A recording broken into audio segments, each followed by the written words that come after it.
You have to hear this to believe this.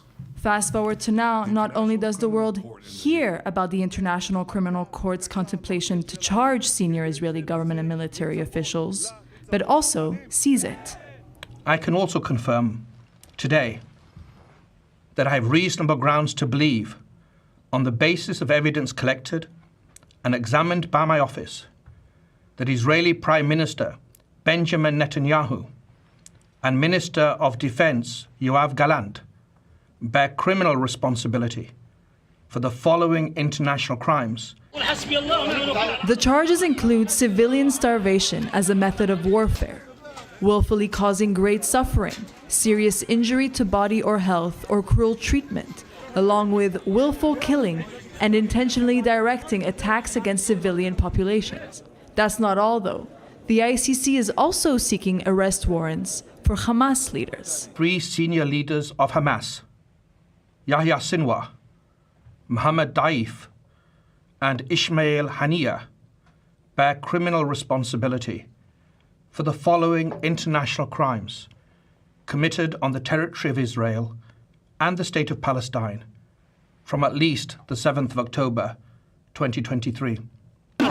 The charges against Hamas vary between crimes against humanity and war crimes.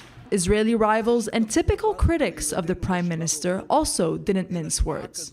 The State of Israel waged one of the just wars after the massacre perpetrated by Hamas terrorists against Israel's citizens. The State of Israel fights in the most moral way in history, while complying with international law, and the State of Israel has an independent and robust judicial system.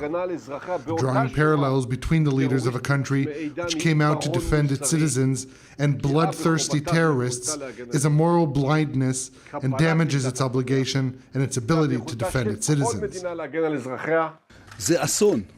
It's a disaster. It's a political disaster. It's a moral disaster.